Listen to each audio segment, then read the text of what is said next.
여러분, 무언가 새롭게 시작할 수 있다는 것은 그것은 오늘 우리가 살아있고 건강하다는 증거입니다. 여러분, 이제 3월 2일이죠. 내일이 2일이죠. 오늘이 3월 1일이죠. 이제 이번 주에 새로운 학기를 시작하는 학생들이 있습니다. 학교 가서 새로운 학기를 시작하고 새로운 친구들을 만나야 되고 새로운 과목들의 숙제를 받아야 되고 해야 될 일이 산더미 같이 생기는 게 3월입니다. 그런데 그게 뭐죠? 새로운 것을 시작하는 겁니다. 건강하다는 뜻이고 살아있다는 뜻입니다. 새로운 인생을 시작하는 신혼부부, 여러분, 새로운 사업을 준비하고 구상하는 사업가, 새로운 기술을 습득하기 위해 공부하고 노력하는 것, 이런 것들은 희망차게 미래를 준비하는 사람의 건강하고 아름다운 모습입니다.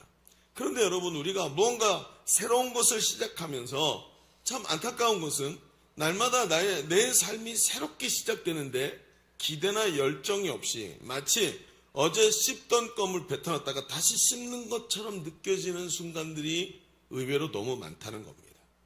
우리의 삶이 새로운 시작을 향한 도전이 아니라 오히려 과거에 매어있고 과거의 실패, 과거의 염려, 과거의 경험에 사로잡혀서 새로움을 새롭게 받아들이지 못하고 이 축복된 시간을 부담스럽게 받아들일 때가 우리는 굉장히 많은 것을 봅니다. 오늘 우리는 새로운 사역의 시작을 알리는 새봄사역 선포주의를 맞이했습니다. 하나님께서 예비하시고 준비하셔서 위대한 일을 이번 봄사역에도 이루어 가실 줄로 믿습니다. 수많은 영혼들이 구원받게 하시고 수많은 사람들이 도전받고 삶이 새로워지고 훈련받고 새로워질 거라는 거예요. 여러분, 이번에 얼마나 많은 분들이 훈련받으시는지 아십니까? 정말 많은 분들이 양육반에 들어옵니다. 이게 제가 지금 어떤 느낌이냐면 우리가 가장 꼭지점을 찍고 가장 강력하게 힘이 모여졌던 때가 언제냐면 코로나 터지기 바로 전이었습니다. 물론 코로나 때문에 그 계획을 시행을 못해서 문제가 생기긴 했습니다만 그러면 와르르 하고 내려간 것 같은데 지금 여러분 요즘에 우리 교회가 돌아가는 모습을 보면 그 겉으로 보이는 것과는 완전히 다른 세계들이 뒤에 펼쳐지고 있는 것을 봅니다. 영적으로 너무나 다른 세계들이 펼쳐지고 있고 그때 코로나 시작하기 전보다 훨씬 더 강력한 영적인 힘들이 교회 안에 모여있는 것을 보게 됩니다. 여러분, 기대가 되십니까? 정말 기대가 되고 하나님이 이루실 일에 대한 이런 감격이 벌써부터 일어나는 것을 느끼게 됩니다. 그런데 여러분 생각해 보죠. 우리의 믿음과는 다르게 우리의 마음에 하나님께서 새롭게 이루어 주실 일에 대한 기대가 부족하다는 것을 느낍니다. 오히려 새봄사역, 그러니까 마음이 답답하고 지난번에 실패했는데 지난번에도 한 사람도 전도하지 못했는데 지난번에도 중간에 도중에 하차했는데 이런 생각이 들기 시작하고 마치 어제 씹던 껌을 입에다 집어넣고 다시 씹어야 되는 것 같은 이런 답답함이 느껴지기도 한다는 거예요. 여러분, 기대감이 얼마나 중요한지 모릅니다. 기대감이라는 것이 뭔지 여러분 알고 계십니까? 오늘도 하나님께서 일하시는 새로운 하루가 시작된 겁니다. 이번에도 하나님께서 예비하신 일들이 반드시 우리 눈앞에 펼쳐질 줄로 믿습니다. 새로운 역사가 시작될 줄로 믿습니다. 이게 기대감입니다. 그리고 그것을 실제로 우리가 보는 거예요. 오늘 우리가 읽은 말씀에 보면 바울은 예수님께서 예고하신 대로 예루살렘에 가서 음해를 당해서 그리고 잡히게 되고 죄인의 몸이 돼서 로마 황제에게 항소를 하게 됩니다. 그리고 로마로 재판을 받기 위해서 압송되는 죄인의 신분이 되었습니다. 고소자들이 있었으니까요.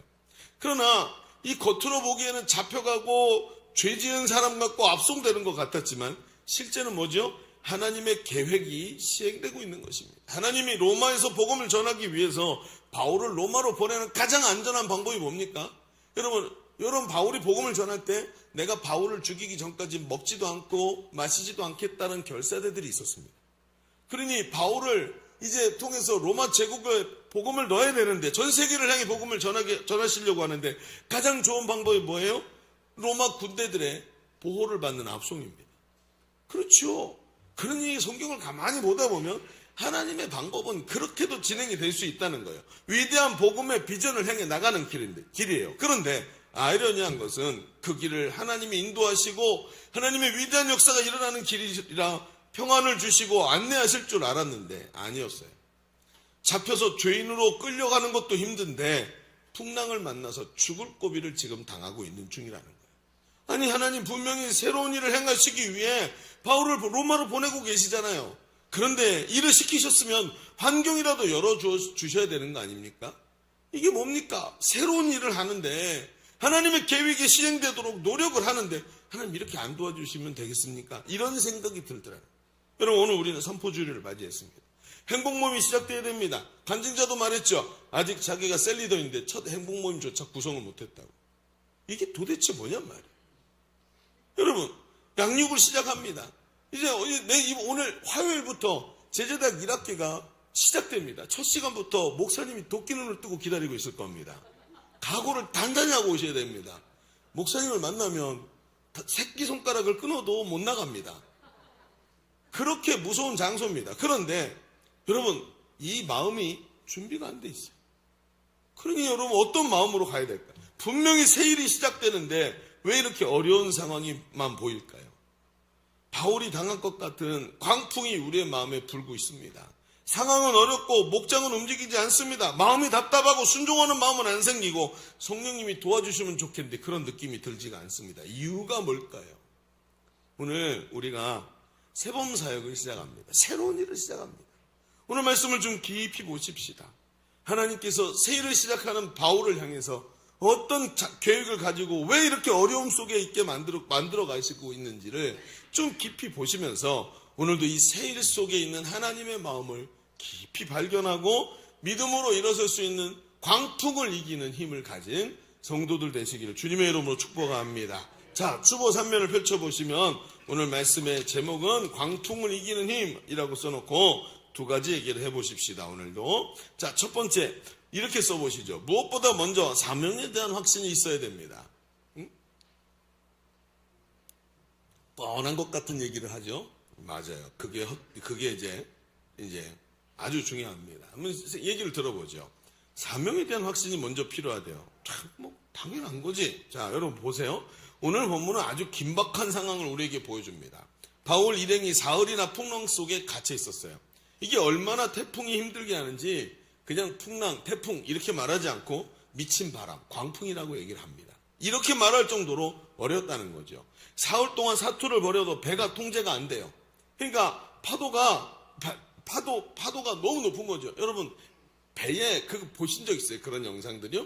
큰 컨테이너선이 가는데 풍랑이 바다에 파도가 아니는데 파도가 그냥 1, 2m가 아니라 10층짜리 건물만큼 파도가 올라오는 거예요. 배 앞부분이 붕 올라갔다가 붕 하고 떨어지니까 배가 있잖아요. 마치 잠수함처럼 물속에 들어갔다 나오더라고요. 엄청나더라고요, 여러분. 그러니까 여기가 지금 이런 상태인 거예요. 3일 동안 이 바다를 너무나 잘 알고 있는 사공들이 사투를 벌이면서 배를 이끌려고 하는데 이게 보니까 성경이 뭐라고 하냐면 이 태풍이 뱅뱅뱅뱅 돌면서 이걸 놔주질 않는 거예요. 놔주질 않고 붙잡아 놓고 있는 거예요. 그러니까 어때요? 통제가 안 되니까 이대로 있으면 무게가 아니에요. 이게 범선이니까 이 안에 금은보화도 있고 이 안에 물건도 있고 팔고 상인들이 운송하는 것들이 있을 테니까 무겁지요. 그러니까 이게 한번 푹 하고 물에 잠기면 어떻게 해요? 파도에서 그럼 가라앉아 버리는 거예요. 그러니까 제일 중요한 건 뭐예요? 살려면 배가 가벼워야 돼요. 그러니까 물건도 버리고 심지어 나중에 어떻게 되냐면 사흘 동안 사투를 벌여도 배가 통제가 안 되고 파도 속에 들어갔다 나갔다 하니까 배를 가볍게 하기 위해서 선원들이 스스로 배의 기구를 버렸대요. 배를 통제하는 기구들을 버릴 정도, 즉 소망을 놔버린 겁니다. 20절에 이렇게 말해요. 큰 풍랑이 그대로 있음에 구원의 여망마저 아주 얇은 작은 아주 가득한 구원돼서 살아날 것이라는 소망마저 없어졌더라. 땡, 끝이었다. 아무것도 남지 않았다. 여기서 우린 죽는구나. 100% 확신한다. 이렇게 말하는 거예요. 풍랑이 그들을 가두고 있어서 생명을 놔버렸다는 겁니다. 여러분 우리가 이 상황을 이해할 수 있을까요? 뱃사람들이 느끼는 이 절망감 말이죠. 그때 희한한 건 그렇게 작은 희망마저 없어 쓰러져 있는 사람들 속에 바울이 우뚝 섭니다. 그리고는 이렇게 말합니다. 21절 여러 사람이 오래 먹지 못하였음에 그렇죠. 얼마나 배가 고프고 힘이 빠졌을까요?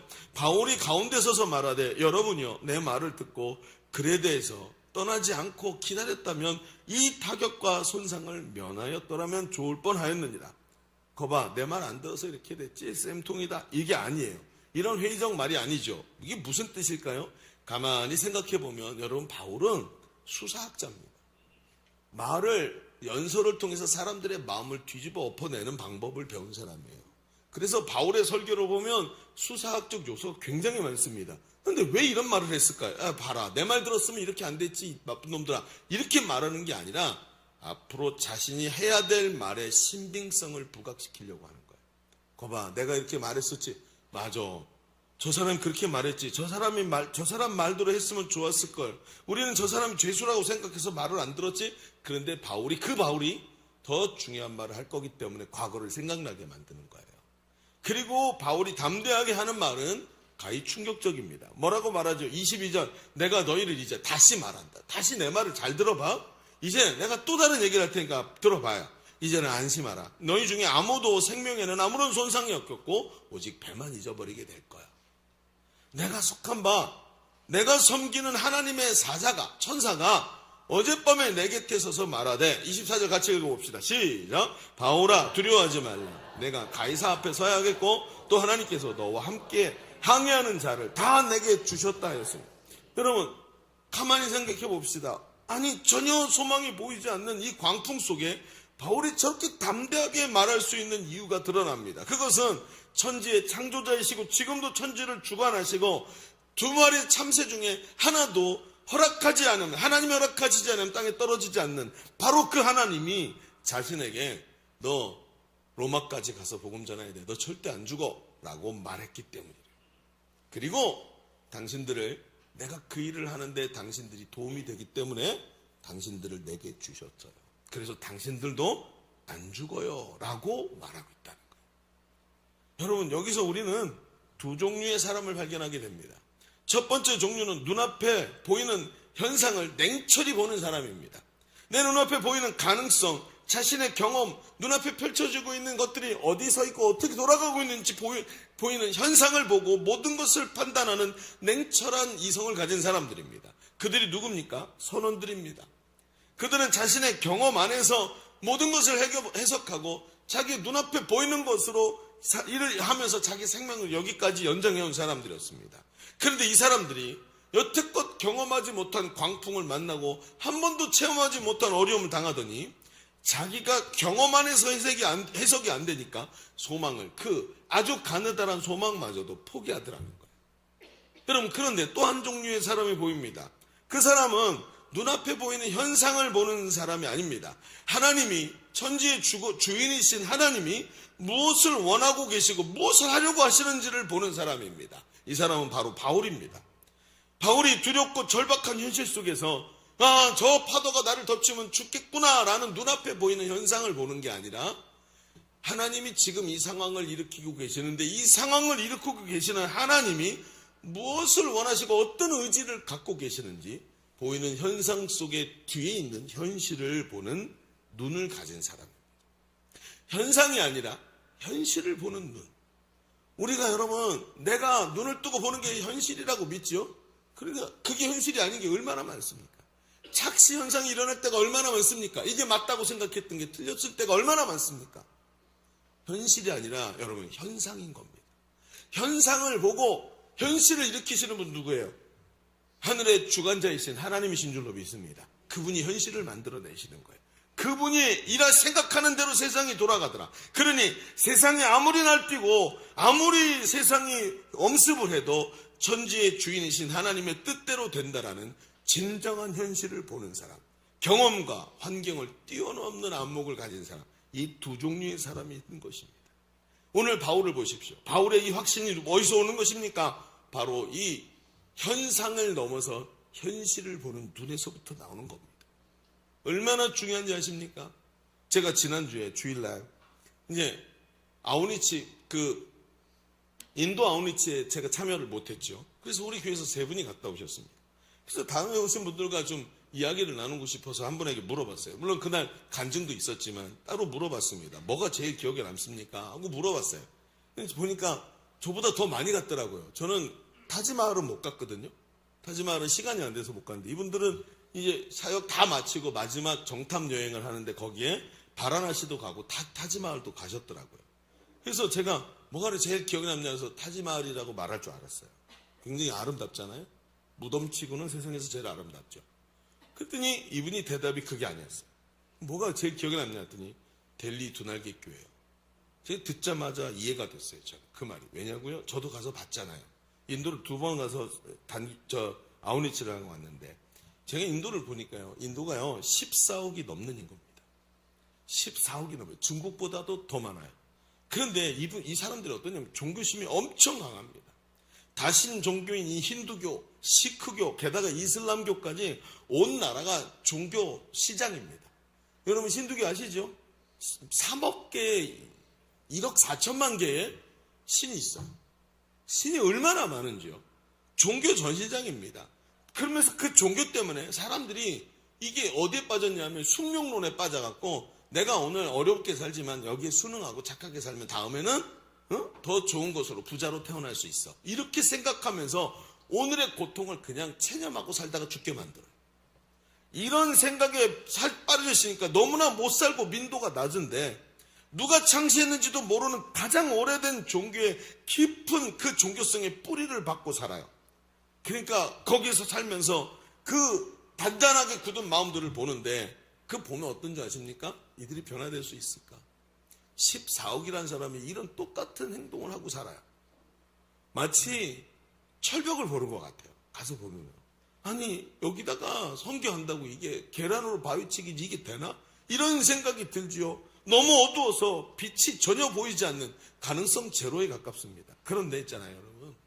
아우니치를 하면서 인도에 내 옆에 같이 와가지고 나를 도와주고 있는 인도 성도들이 있어요. 청년들, 성도들이 있는데 이들을 보면 갑자기 생각이 달라져요.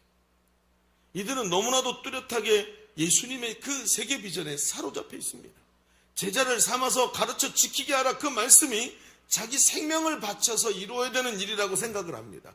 그리고 교회 가보면 인도에 보면 30개의 주가 있어요. 우리가 팔도가 있는 것처럼 30개의 도가 있는데 그 30개의 도에다가 자기 이름 하나씩 다 써요. 그리고는 내가 저기 가서 두날개 교회를 개척하고 수많은 제자를 세우겠다고 하면서 기도하고 보내만 주면 가겠다고 말해요. 생명을 걸겠대요. 왜 이렇게 뚜렷한가? 왜 이렇게 뚜렷한가? 이들은 말입니다. 진심입니다. 이들은 예수를 믿으면 목숨을 걸고 믿어야 됩니다. 예수 믿으면 가족들에게 버림받습니다. 심지어는 아버지에게 죽임당하는 아이들도 있습니다.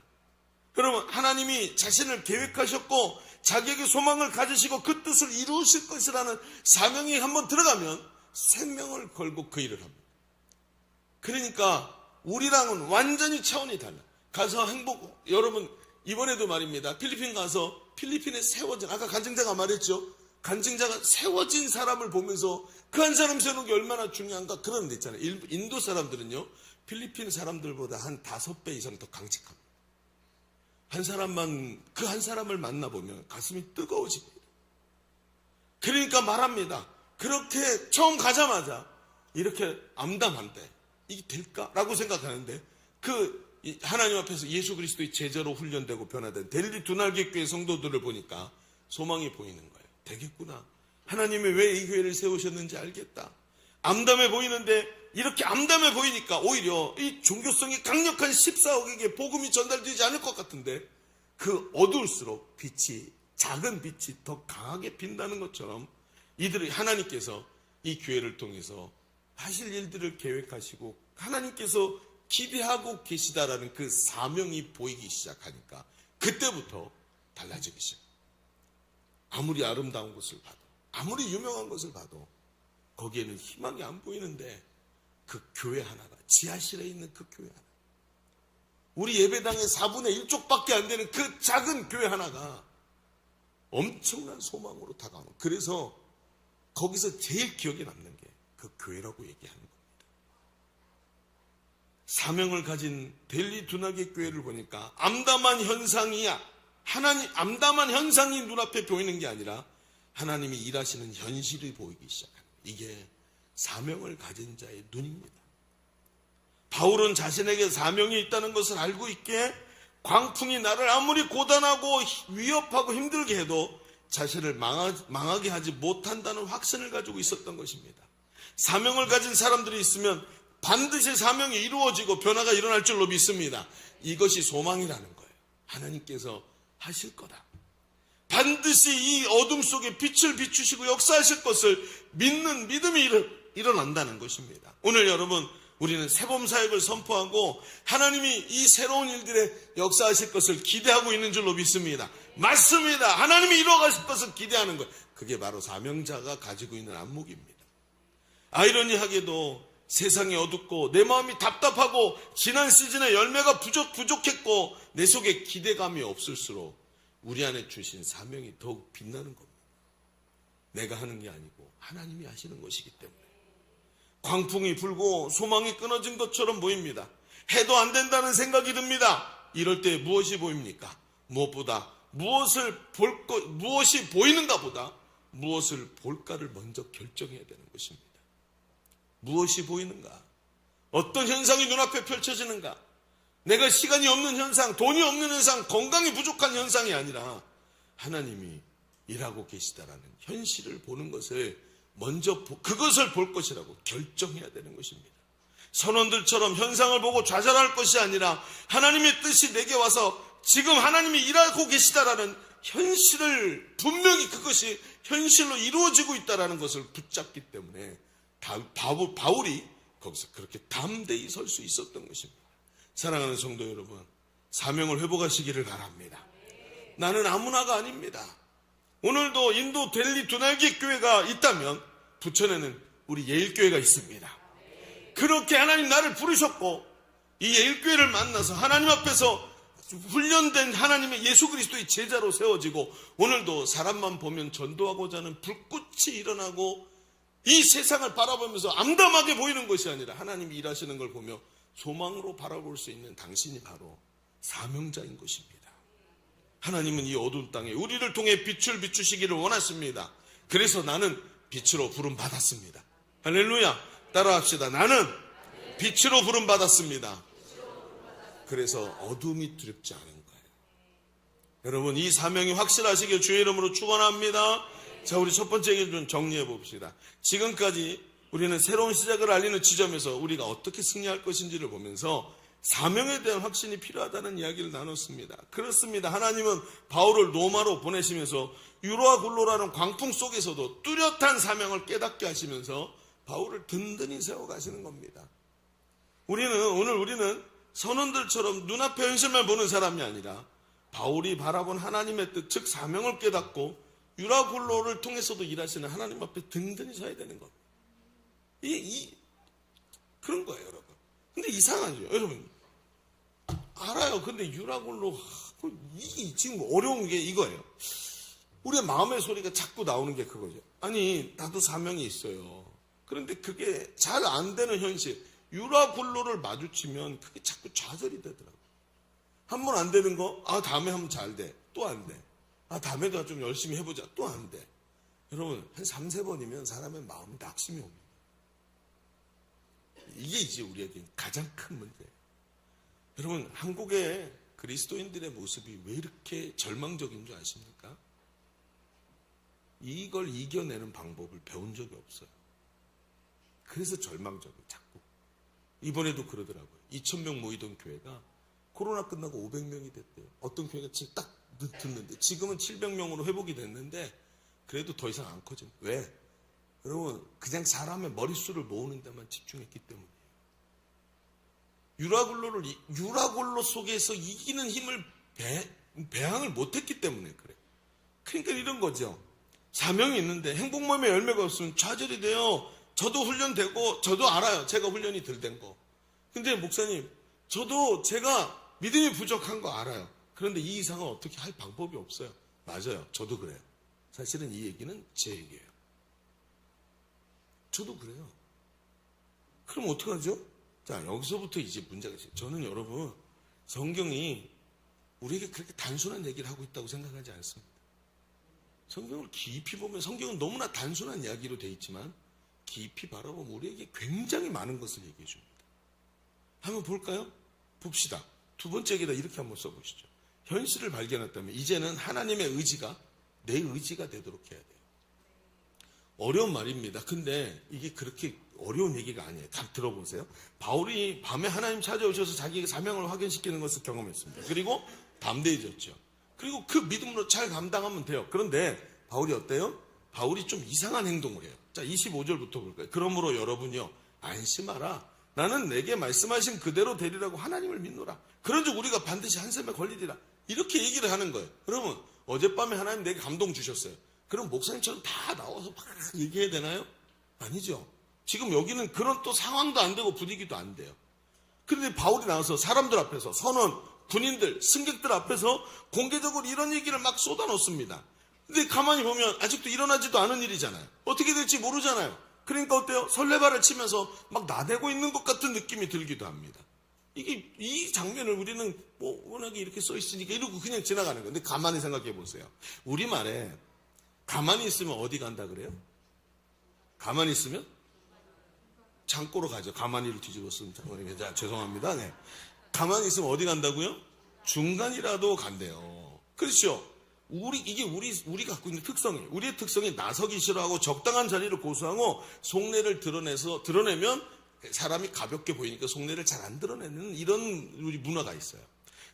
여러분, 그러니까 가만히 있으면 중간이라도 간다. 그래서 하나님이 은혜 주시고 깨닫게 해주셔도 중간 자리에서 튀지 않고 유지하고 자기를 굉장히 진중하고 속 깊은 사람처럼 보이고 싶어 하는 욕망이 우리한테 있어요.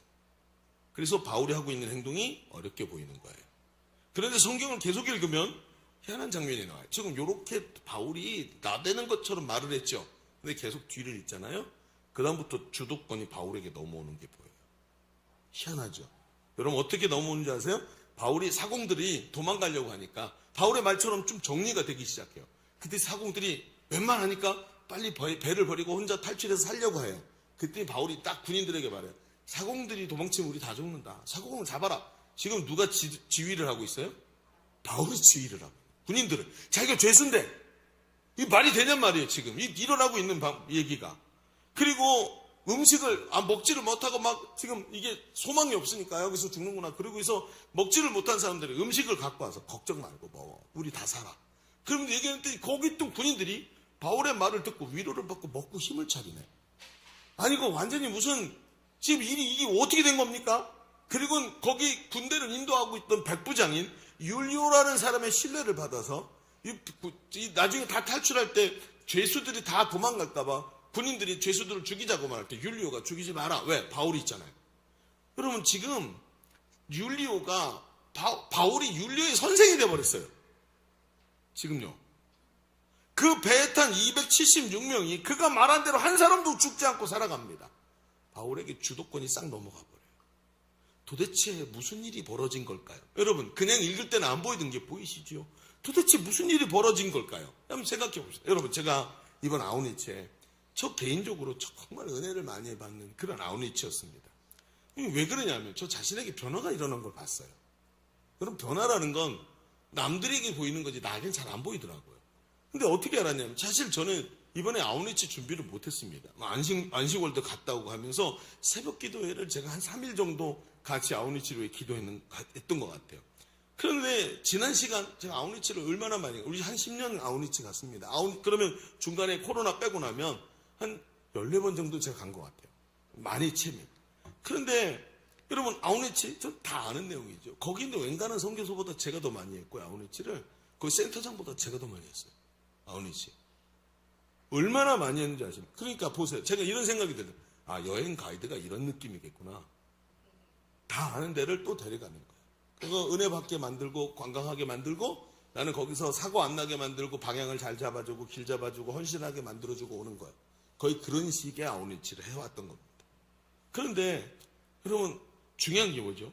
그러다 보니까 힘들지 않아야 돼요. 그리고 나 자신이 여기서 뭐라 그럴까요? 이제 편안한 자세를 좀 잡아야 되겠죠. 그러니까 보면 저보고도 막 물어보는 거예요. 목사님 짐 다 싸셨어요? 막 주일날 물어봐요. 저 짐이요? 출발하기 2시간 전에 싸요. 항상. 하도 짐을 많이 싸다 보니까 다 그냥 패킹이 돼 있어요. 그러니까 여러분 이게 어떨까요? 월요일 아침에 짐을 싸는 거예요. 다 싸고 막 또 가네. 그러면서 더운 게 너무 싫으니까 손 선풍기를 하나 준비했어요. 그리고 비행기 안에서 볼 영화도 이제 핸드폰 안에 저장하고 탁 그렇게 하고 출발을 했죠. 도착을 했는데 우리가 아침에 2시인가 출발을 하죠. 비행기가. 아침에 우리 몇 시까지 가죠? 공항에? 그래요. 안 물어볼게요. 하여튼 새벽 2시 넘어서 도착을 해요. 새벽 2시 넘어서 도착하니까 여정이 얼마나 힘들겠습니까? 아침에 딱 일과를 시작해야 되는데 아침부터 더운 거예요. 와, 이거 어떡하지? 손선풍기를 찾았는데 집에 충전기에 걸어놓고 안 갖고 왔네. 아니, 배터리도 다 챙겨오고 보조 배터리까지 갖고 와. 중간에 꺼지니까 배터리가 모자라. 보조 배터리까지 갖고 왔는데 충전을 해놓고 안 갖고 온 거 얼마나 짜증스러운지. 그리고 현장에 나간 거예요. 근데 이상하죠? 현장이 너무 다른 거예요. 제가 팀장이에요. 보면 선교사가 있고 목회자가 그 아이들을 다 인도할 수 있기 때문에 팀장으로 붙여져요. 근데 팀장이 되면 제가 선교사 하라 그러고 뒤에 빠져가지고 좀 이렇게 뒤에서 추스러주고 그런 일을 했는데 제가 앞장서고 있는 거예요. 전도가 너무 잘 되는 거예요. 제가 너무 신이 나서 열심히 기타를 치고 행복 모임에서 제가 그래서 막 제가 춤추고 있는 거예요. 기가 막힌 거죠. 아니, 내가 지금 뭐 하고 있는 거지? 왜 이렇게 내가 선교사도 아닌데 지금 내가 막 이러고 있는 저 자신을 발견하고 있는 거예요. 그러면서 분명히 뭐가 달라졌어요. 전도도 제일 열심히 하고 있는데 저를 발견하고. 처음 온 것처럼. 모든 눈에 보이는 게 감동으로 다가오는 거예요. 그래서 도대체 왜 이런가 하고 스스로를 점검해 보는데 제 마음이 달라져 있는 거예요. 아, 내 마음이 달라져 있구나. 안식오를 갔다 와서 그리고는 3일밖에 이 새벽 기도를 하지 않았는데도 그때부터 마음이 달라지기 시작했어요. 제가 뭘 했는지 아십니까? 왜 가면 동전 비유하지 않습니까? 동전 비유하면 동전이 가져가야 되는데 동전 찾기도 그렇고 막 그래가지고 가서 사탕 갖다가 동전을 대체해서 쓰는 거예요. 그래서 This is 싹갱 부소 막 그러면서 이제 한 거예요. 근데 제가 가기 전에 동전을 모으고 있더라고요. 저희 집에 동전 굴러다니는 100원짜리 다 모으고 하나하나 작은 마음이 바뀐 거예요. 대단한 거 하는 게 아니라 마음이 바뀐 거예요. 그리고 동전을 모으고 플래시카드 있잖아요. 이렇게 넘기면서 이게 보면 영상에 나오죠. 넘기면서 복음 설명하는 거. 이거 보면 여기 한글로 다 써 있어서 이게 읽는 거예요. 근데 이걸 가져가야 되는데 어디도 놨는지 모르니까 그냥 갖고 옆에 있는 애 거 뺏어갖고 자, 줘봐 하고 그렇게 해서라도 내가 한번 해야 되니까 이렇게 했는데 플래시카드 다 챙겨가고 그러면서 제가 손수 다 챙기고 마음의 준비를 하고 있었던 저의 과거 모습이 생각이 나요. 마음이 바뀌었구나. 인솔 선교사가 혼자 다 해내지 못하는 일들을 뒤에서 애가 어려갖고 그렇지 라고 생각했던 게 아니라 제가 앞장서서 분위기를 모아주고 처음 온 청년과 청소년들과 이야기를 나누면서 용기를 북돋아주고 길거리에서 행복모임하고 자원에서 기타 치고 스스로 막 춤추면서 망가지고 그러면서 한 영혼 구원받는데 애들을 막 끌어안고 제가 그 아이들을 놔주지 않고 있는 모습을 저 스스로 발견해요. 왜? 뭐가 바뀐 거죠? 강승신이 갑자기 업사이드 다운 된 건 아닙니다. 절대 그게 아니에요. 마음이 앞으로 15도 기울어진 거예요. 이러고 있던 마음의 자세가 이렇게 바뀐 거예요. 달라진 게 아무것도 없었습니다. 제가 얼마나 강력하게 이걸 느낀지 몰라요. 여러분, 얼마 전에 유튜브에서 제가 쇼츠 하나 봤는데, 여러분, 사이클 아시죠? 사이클 경기를 하는데, 오랫동안 사이클 선수들이 부정을 저질러 온 게 발각이 됐대요. 뭔가 그랬더니, 왜 자전거 바디에 보면 이렇게 봉이 돼 있잖아요. 이렇게 바디가 이렇게 됐는데, 그 안에다가 모터하고 배터리를 집어넣는 모터가 구동축에 연결돼가지고 밖에서 버튼을 딱 누르면 그 모터가 작동을 하면서 언덕 올라갈 때 막 이거 돌리잖아요. 이게 쉽게 돌아가게 만들어 놓은 거예요. 이것 때문에 은메달이 금메달이 되고 완전히 판도가 다 뒤집히는 겁니다. 여러분, 이게 얼마나 힘이 세냐고요? 아니, 힘이 안 세요. 전혀 힘이 안 세고 막 돌리는데 약간의 도움을 주는데 이 치트키 때문에 완전히 순서가 바뀌어버리는 겁니다. 여러분, 운명이 완전히 바뀌어버리는 거예요. 우리 삶에 이런 치트키가 있습니다. 그게 뭔지 아십니까? 바로 한 걸음 더 앞으로 나가는 열정입니다. 만약에 여러분 제가 손선풍기를 가져갔다면 어떻게 했을까요? 만약에 손선풍기를 가져가서 목에다 딱 걸고 손선풍기를 켜고 하루 종일 시원하려고만 노력했다면 그 다음에 하나가 더 나왔을 겁니다. 앉아야 되겠다. 그 다음에 하나가 더 나왔을 겁니다. 성냥 음료를 먹고 싶다. 에어컨 밑에 가고 싶다. 아, 짜증난다. 빨리 끝났으면 좋겠다. 여러분, 마음의 자세라는 게 이렇습니다. 제가 손선풍기를 놓고 간 건 하나님의 은혜입니다. 하나님의 은혜, 이게 얼마나 큰 차이를 만들어내는지 제가 이번에 강력하게 체험을 했습니다. 그렇구나. 마음의 자세가 조금 더 편하고 싶고 조금 더 안 좋아지고 말할 때 그것을 거절하고 더 한 걸음 앞으로 나가는 열정과 적극적 자세를 가지고 다른 사람을 섬기기 시작합니다. 나눔을 하는데 저녁 때마다 우리 팀들도 눈물로 고백을 합니다. 제가 마지막에 얘기했습니다. 만약에 여기서 했던 것처럼 똑같은 열정으로, 여기서 했던 것처럼 똑같은, 우리 간이라고 몇십만 원씩 이걸 드렸는데 똑같은 재정을 투입해서 똑같이 이 많은 사람들이 한국에서 전도하면 어떻게 될까요? 그렇죠. 여러분, 난리가 납니다. 똑같은 마음으로 이번 세범 사역을 하면 어떻게 될까요? 여러분, 지금까지 왜 광풍이 불었는지 저는 이해를 못했어요. 그 광풍 속에서 하나님 일하시는 걸 발견하고 용기를 내고 있는 이 바울의 모습이 너무나도 독특하게 저에게 다가왔어요. 이 본문 갖고 몇 번을 설교한지 몰라요. 그런데 이게 보이기 시작합니다. 마음의 자세를 바꾸는 것이 모든 것을 바꾸는구나. 낮아져서 섬기고 영혼 사랑하려고 하면 행복 모임은 천국이 되지만 숙제로 하려고 하고 그러면 마치 코를 막고 물속에 잠수한 것처럼 숨이 막히기 시작하고 견딜 수 없는 게 행복 모임이 됩니다. 마음의 자세, 한 영혼을 향한 주님의 마음, 이걸 가지는 게 이렇게 중요하다. 여러분, 바울은 하나님이 주신 사명을 알게 된 데서 멈춘 것이 아니라 그것을 마음에 담고 말하기 시작했습니다.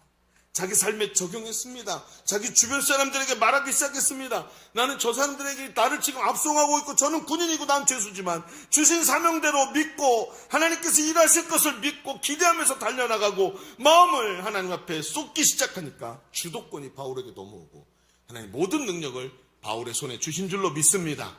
이겁니다. 오늘도 이 기대, 하나님을 향한 기대, 마음의 자세가 바뀔 때 강력한 하나님의 역사들이 일어나는 것을 보게 될 줄로 믿습니다. 여러분, 이제 말씀을 마치십시다. 우리는 사명을 받았고 이걸 사명을 받고 사명이 무엇인지 알게 되었습니다. 그런데 여기서 멈추면 안 됩니다. 손선풍기를 내려놓으십시오. 손선풍기 하나 들면 그 다음에 모든 것이 다 따라옵니다. 편리하고 싶고 즐겁고 싶고 쉬고 싶고 놀고 싶습니다. 손선풍기를 내려놓고 편하고자 하는 마음의 자세를 바꾸고 예수님처럼 섬기고자 하는 마음으로 바꾸시기를 축원합니다. 그거 하나 바꾸면 모든 게 바뀝니다. 희생하고 나를 내어주고 모든 것을 다 쏟아서도 저 영혼 구원하는 게 좋아가지고 내 눈에서 눈물이 떨어지고 가슴이 벅차오르기 시작합니다. 이 일을 감당하게 된 것이 너무나 감사하고 힘이 됩니다. 여러분, 아우니치 현장에 가면 영어가 되냐고요? 필리핀 사람들 영어가 되는 사람도 있지만 안 되는 사람이 훨씬 많습니다. 근데 말이 안 통하니까 어떻게 할까요? 여러분, 말을 했는데 말이 안 통해요. 그럼 어떻게 해야 되죠? 손짓, 발짓. 내가 하고자 하는 말을 전하기 위해서 표정, come, sit 이러면서 다 합니다. 그런데 있잖아요. 그들이 내가 한 말보다 나의 표정을 보고 내 눈에 눈물을 보고 그들이 하나님 앞에 회개합니다. 나를 찾아와줘서 고맙다고 말하고 내 앞에 예수님 영접하면 무릎 꿇고 울기 시작합니다. 나는 그들의 말 한마디도 못하는데 내 표정과 그들을 향한 뜨거운 가슴, 눈빛, 그들을 끌어안음 이런 것들을 통해서 그들의 마음이 열리고 감동하고 회개하는 역사가 일어나는 것입니다. 세범사역, 마음이 제일 중요합니다. 새 일이 시작된 줄로 믿습니다. 사명자의 그 마음이 나를 변화시키고 모든 것에 변화를 일으키는 것을 보는 복된 세범사역 되기를 주의 이름으로 축원합니다. 축원합니다.